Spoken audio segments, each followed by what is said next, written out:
كل سنة وانتم طيبين. ان شاء الله النهاردة اعمل معاكم الفانوس الجميل ده.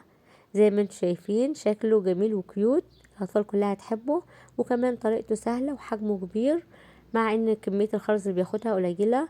انا استخدمت 170 جرام من الخرز، من اللون الاحمر 80 ومن اللون الابيض 90، ومعايا خيط مقاس 70 ومقص، وبستخدم اما شمعة الكترونية او وحدة صوت وضوء اللي انت حباه. يلا بينا على طول نشوف طريقة العمل. في البداية قصيت متر من الخيط، وبعمل حلقة سداسية من اللون الأحمر، بدخل 6 خرزات حمر في الخيط، وعشان أقفل الخرز بالطريقة المعتادة الحلقة بروح مرجعة الخيط في آخر خرزة دخلت فيها بالشكل ده، تكون عندي دايرة من الخيط. أجيب طرف الخيط التاني وأدخله في قلب الدايرة وأشد الخيطين مع بعض، بيكون في عندي عقدة لازم ادخلها في جوه الخرزة عشان الشغل بتاعي يكون متماسك. بعد كده طرف الخيط اليمين اللي فوق باخد فيه 3 خرزات من اللون الابيض، وبقفل الحلقة بنفس الطريقة.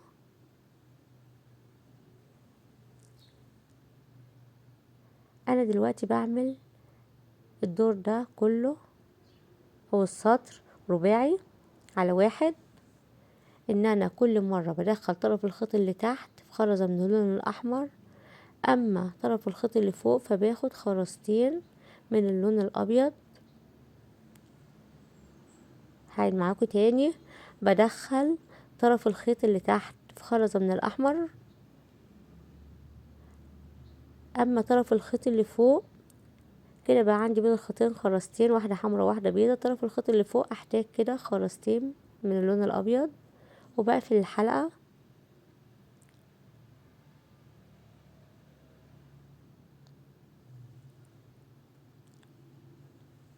بكمل بنفس الطريقة، ان انا بلف بالخيط اللي تحت داير ما يدور حوالين الحلقة السداسية اللي باللون الاحمر بالخيط اللي تحت، وطرف الخيط اللي فوق باخد فيه اول حلقة خالص باخد 3 خرزات من الابيض، والحلقات اللي بعدها باخد خرزتين بس لغاية ما اوصل لاخر حلقة. بقلل العدد، هوريكم معايا اكمل معاكم الدور. دي الحلقة اللي قبل الاخيرة.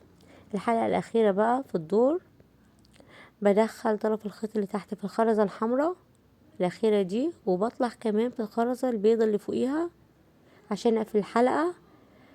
اما طرف الخيط اللي فوق كده محتاجة خرزة واحدة بس عشان العدد يكمل 4، وبقفل الحلقة. اما بالنسبة للسطر اللي بعده او الدور اللي بعده التاني فبعمله رباع على واحد بنفس الطريقة اللي عملت بيها السطر الاول. باخد في طرف الخيط اليمين 3 خرزات من اللون الابيض وبقفل الحلقة. اما بالنسبة للخيط اللي تحت فبلففه داير ما يدور كل مرة في حلقة من الابيض، في خرزة من اللون الابيض ده. وتاني حلقة معايا باخد فيها خرزتين من اللون الابيض عشان العدد يبقى 4. بكمل الدور كله داير ما يدور لغاية ما اوصل لاخر حلقة في الدور. بدخل طرف الخيط اللي تحت في الخرزة البيضة، وبطلع في الخرزة البيضة اللي فوقيها. محتاجة كده خرزة واحدة بس عشان العدد يكمل 4، وبكمل الدور التاني او السطر التاني. بعمل بنفس الطريقة دي 7 سطور، وده السطر السابع اخر حلقة فيه. بدخل طرف الخيط اللي تحت في الخرزة البيضة اللي تحت، وبطلع في اللي فوقيها، ومحتاجة خرزة واحدة عشان اقفل الدور ده. 7 ادوار. بالنسبة للدور الثامن بعمله خماسي على واحد. طرف الخيط اليمين باخد فيه 4 خرزات من اللون الابيض، لان عندي بين الخيطين خرزة واحدة محتاجة 4 عشان العدد يكمل 5، وبقفل الحلقة. وبدخل طرف الخيط اللي تحت في خرزة من الابيض. اما طرف الخيط اللي فوق كده بين الخيطين خرزتين، فبحتاج بس 3 خرزات علشان العدد يكمل 5.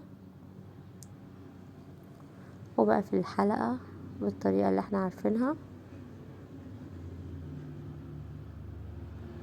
بكمل الدور كله بنفس الطريقة. والخيط اللي معايا خلص، انا حاولت ادخله في اكتر من 3-4 خرزات، ودخلت خيط تاني جديد زي ما شايفين في الخرزة اللي كانت بيضة والخرزة اللي تحتها، واخدت 3 خرزات عشان اقفل كده اكمل. وخيط معايا كامل، والخيط اللي كان قبله مررته في اكتر من 3-4 خرزات عشان الشغل يكون متماسك. ودي الحلقة الاخيرة. انا دخلت كده بين الخيطين 3 خرزات، فمحتاجة خرزتين بس عشان العدد يكمل 5. وبكده الدور الثامن خلص. بالنسبة للدور التاسع بعمله سباع على 2. شايفين الخرزتين اللي واخدين شكل حرف الفي ده او التي طالعين لفوق، بدخل خيط فيهم. اما الخيط التاني فباخد فيه 5 خرزات عشان اكمل العدد 7. وبقفل الحلقة. هوريكم تاني طرف الخيط اللي تحت بدخله في الخرزتين اللي جنب بعض اللي واخدين شكل حرف الفي او ال7. وطرف الخيط اللي فوق هاخد فيه دلوقتي 4 خرزات، لان بين الخيطين 3 خرزات كده، فمحتاجة 4 خرزات عشان العدد يكمل 7. وبقفل الحلقة التانية بنفس الطريقة. بكمل الدور. الخيط اللي تحت بدخله في الخرزتين اللي جنب بعض بالشكل ده، واللي فوق باخد 4 خرزات. وبقفل الحلقة بتاعتي. بكمل الدور كله بنفس الطريقة لغاية ما اوصل لاخر حلقة فيه وارجع لكم. دي اخر حلقة. دخلت في الخرزتين بالخيط اللي تحت في الخرزتين اللي واخدين شكل حرف الفي، وبطلع كمان في الخرزة اللي فوقيهم بالشكل ده. وباخد في طرف الخيط اليمين 3 خرزات بس. وبقفل الحلقة. زي ما انتم شايفين الخيط قرب يخلص معايا، فبدخل الخيط في اكبر عدد من الخرز عشان الشغل يكون متماسك، ما بقصش الخيط. وبجيب خيط جديد بدخله في الخرزتين برضو اللي واخدين شكل حرف الفي بالشكل ده. وبحاول اوصل طبعا الخيط. وباجي على طرف الخيط اليمين منه بدخل 6 خرزات وبعمل حلقة سداسية. بعد ما قفلت الحلقة السداسية شايفين في خرزة واحدة جنب الخرزتين اللي واخدين شكل حرف البي، فبدخل الخيط فيها اللي تحت. وكده بين الخيطين خرزتين، فبعمل حلقة خماسية. باخد 3 خرزات في الخيط اللي فوق. يبقى انا هشتغل السطر ده او الدور ده حلقة سداسي على 2 وحلقة خماسي على 1 زي ما انتم شايفين. هعملها معاكم كمان مرة. بدخل طرف الخيط اللي تحت في الخرزتين اللي واخدين شكل حرف الفي. اما طرف الخيط اللي فوق هعمل حلقة سداسية. باخد 3 خرزات من اللون الابيض عشان العدد يكمل معايا 6. يبقى السطر العاشر معايا خماسي سداسي على 2 وخماسي على 1. عملت 7 سطور رباعي على 1، والثامن كان خماسي على 1، والتاسع سباعي على 2. اما العاشر فقلنا زي ما انتم شايفين سداسي على 2 وخماسي على 1. بكمل الدور كله بنفس الطريقة لغاية ما اوصل الحلقتين اللي هما الاخرانيين علشان اشكل العينين والبق بتوع الفانوس. باخد خرزتين من اللون الابيض وخرزة من اللون الاخضر او الاسود بنفس حجم الخرز اللي انا بشتغل بيه، وبقفل الحلقة واجي على الحلقة السداسية. يبقى ده كان في الحلقة الخماسية دي. الحلقة السداسية باخد خرزتين من اللون الابيض وواحدة من الاخضر عشان اعمل العينين. طبعا اخر حلقة عندي هتكون حلقة خماسي على واحد، فبدخل الخيط في الخرزة اللي تحت والخرزة اللي فوقيها، وكده محتاجة خرزتين بس من اللون الابيض علشان اكمل الدور العاشر او السطر العاشر.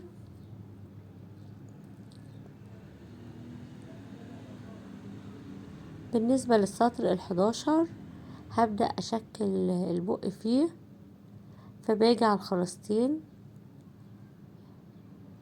اللي تحت اول عين واخدين شكل حرف الفي، بدخل الخيط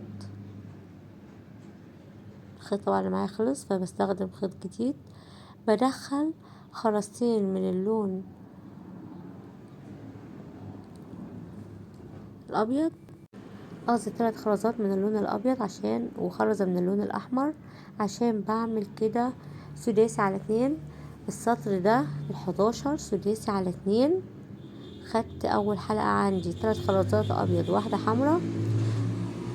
الحلقة اللي بعدها دخلت الخيط اللي تحت بخرزتين اللي واخدين شكل حرف الفي، وكده بقى عندي بين الخيطين خرزتين ابيض واحدة حمراء. محتاجة 3 خرزات من اللون الابيض عشان العدد يكمل معايا 6. بكمل الدور كله بنفس الطريقة، حلقة سداسي على 2. طرف الخيط اللي تحت في الخرزتين اللي جنب بعض اللي واخدين شكل 7، والخيط اللي فوق باخد فيه 3 خرزات من اللون الابيض لغاية ما اكمل الدور ال11. واجي على اخر حلقة في الدور باخد 3 خرزات، بعمل الحلقة خماسي على 2 زي ما انتم شايفين. خدت 3 خرزات من اللون الابيض في طرف الخيط اللي فوق، الخيط اللي تحت بدخله في الخرزتين اللي واخدين شكل حرف الفي. تاني حلقة انا كده هحتاج لخرزتين بس من اللون الابيض لان بين الخيطين 3 خرزات، وبقفل الحلقة. زي ما انتم شايفين حلقات كلها سهلة ومفيش اي شغل صعب، وبشتغل بالطريقة المعتادة بتاعتنا. وبكمل الدور كله بنفس الطريقة. طرف الخيط اللي تحت بدخله في الخرزتين اللي واخدين شكل حرف الفي، وطرف الخيط اللي فوق باخد فيه خرزتين بس من اللون الابيض، وبقفل الحلقة.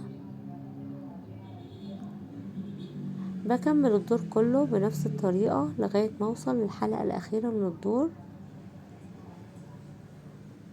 طرف الخيط اللي تحت في الخرزتين اللي واخدين شكل حرف البي اخر خرزتين، وعشان اقفل الحلقة بطلع في اللي فوقيهم. وكده بين الخيطين بقى 4 خرزات، محتاجة خرزة واحدة بس عشان اقفل الدور. السطر اللي بعده في اللون اخر واحد في اللون الابيض برضو خماسي على 2.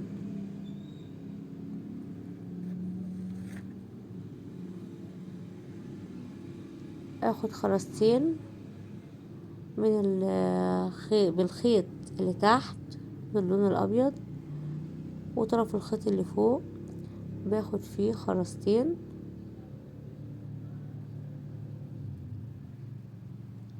لغاية ما اخلص الدور بالشكل ده. ودي اخر حلقة. بدخل الخيط في الخرزتين اللي واخدين شكل حرف الفي، وطرف الخيط اللي فوق احتاج في اخر حلقة خالص لخرزة واحدة علشان اقفل الدور.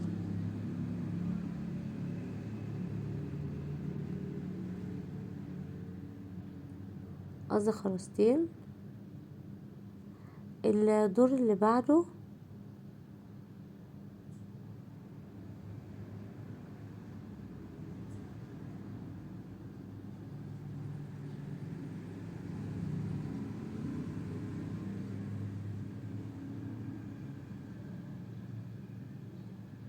كده انا قفلت الجزء اللي فوق باللون الابيض. ابدأ اشتغل الجزء اللي تحت باللون الاحمر.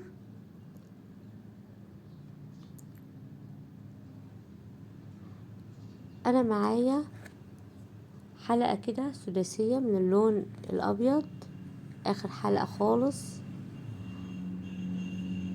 فبعمل الدور اللي بعده خماسي على واحد. خدت 4 خرزات من اللون الاحمر، وطرف الخيط اللي تحت بدخله في خرزة من الحلقة الابيض اللي تحت زي ما انتم شايفين كده. عندي بين الخيطين خرزة حمراء واحدة بيضة. هحتاج بس ل3 خرزات من اللون الاحمر عشان اعمل خماسي على واحد.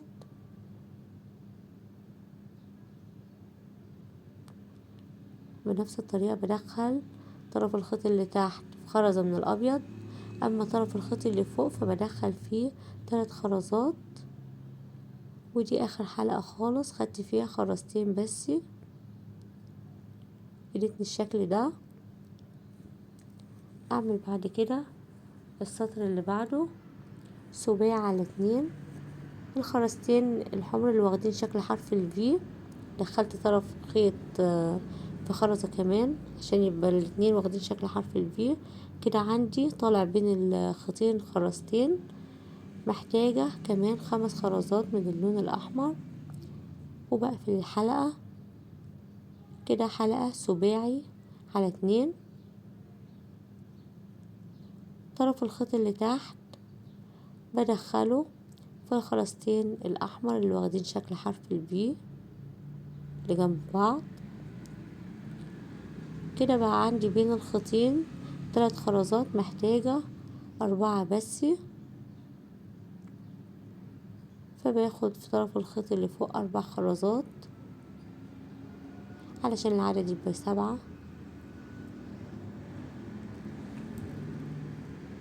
كل الخطوات دي كررناها قبل كده، فبالنسبة لكم مش هيبقى فيها اي صعوبة.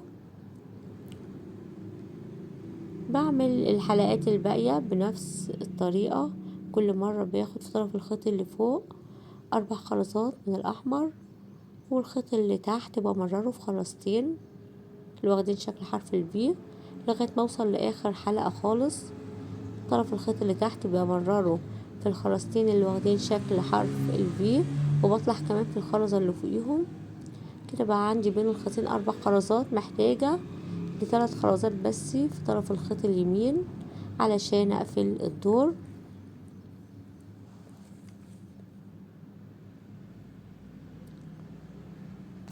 الدور اللي بعده بعمله سداسي على 2.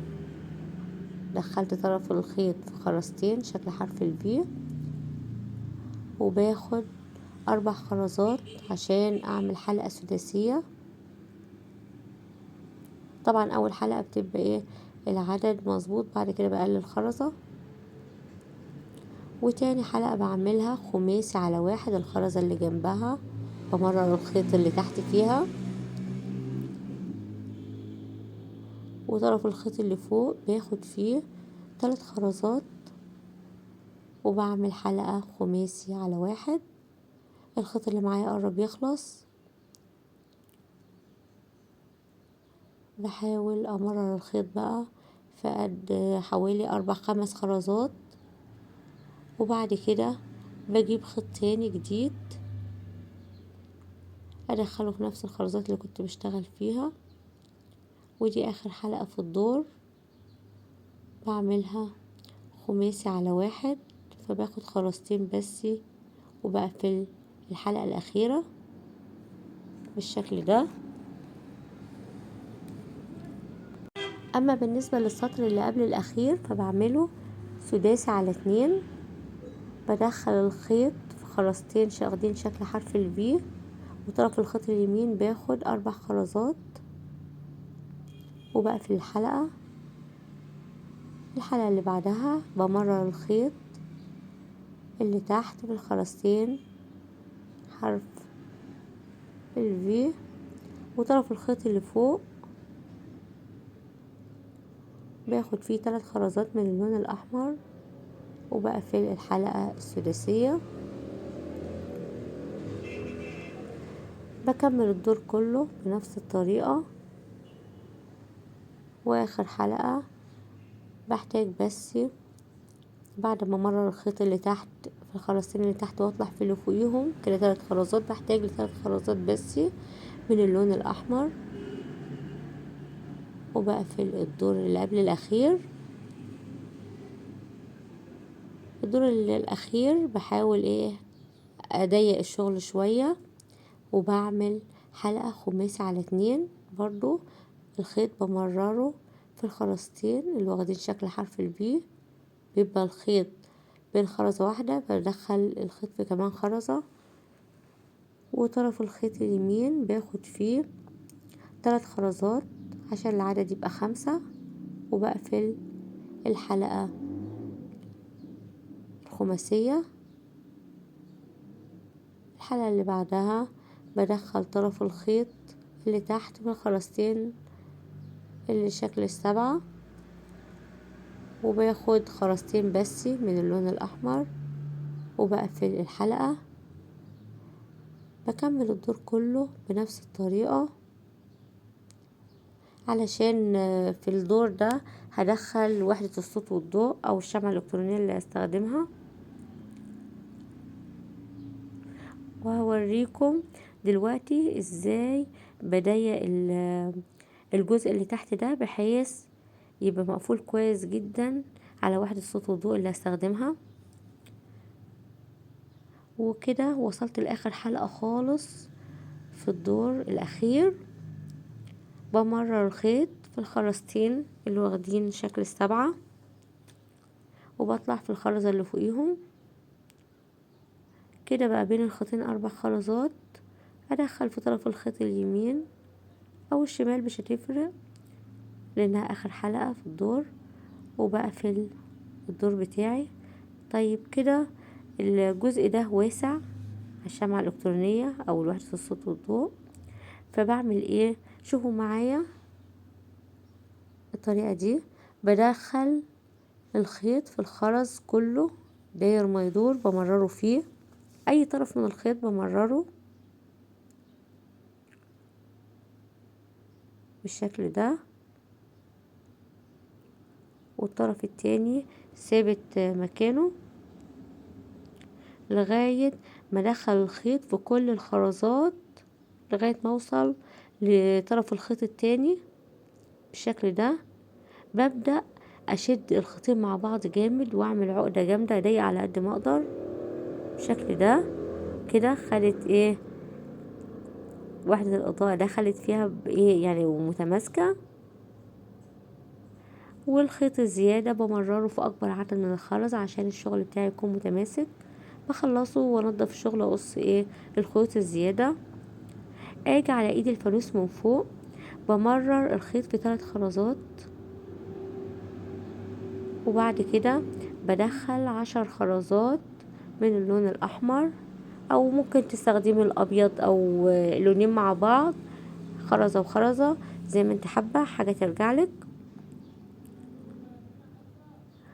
وبعد ما دخلت ال10 خرزات اجيب طرف الخيط عشان الايد تكون متماسكة معايا، مرره في عدد كبير من الخرز.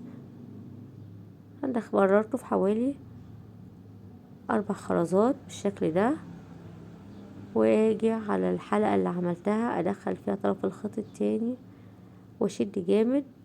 الخيط الزيادة بقى ده بدخله في الخرز تاني، الففه حواليه داير ما يدور عشان الايد تكون متماسكة وجامدة. واخدة الشكل اللي هو الحلو اللي احنا حابينه.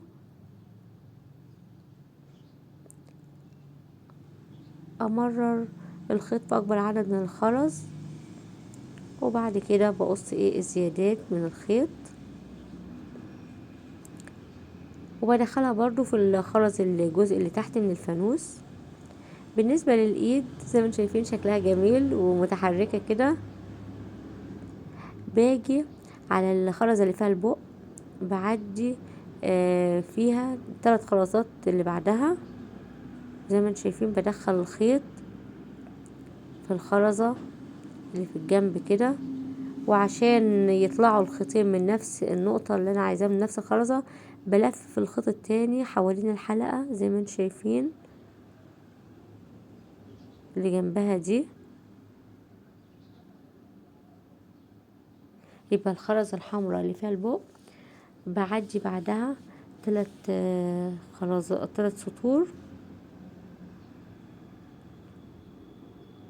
وبعمل كده الخيطين بظبطهم. هو حوالي نص متر من الخيط بدخل فيهم مع بعض 6 خرزات من اللون الاحمر. الخيطين طالعين من نفس الخرزة،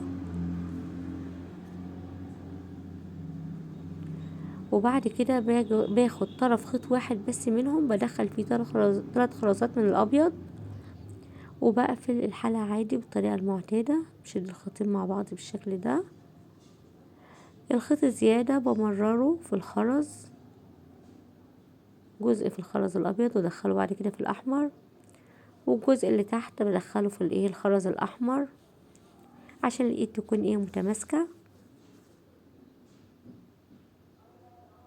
بدخل في اكبر عدد من الخرز على قد ما اقدر، وبعد كده بقص الزيادة من الخيط.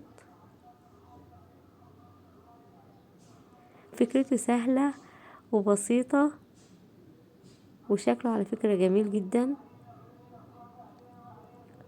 وعلى فكرة ممكن لو انت عايزة ترفعي العينين والبق تعملوهم في السطر اللي هو 7×2، فدي حاجة ترجعلك. انا حبيت الشكل ده. وبكده باقي ندخل وحدة الصوت والضوء من تحت. ممكن الف السلوك دي والزقها بالسلوتيب، وممكن اطلعها لغاية فوق بالشكل ده، هيدي شكل جميل جدا لان السلك طويل. اتمنى الفيديو يعجبكم وطريقتي تكون سهلة وواضحة، وياريت لو الفيديو عجبكم ما تنسوش تشتركوا في القناة وتفعلوا زر الجرس ليصلكم اشعار بكل فيديو جديد. والسلام عليكم.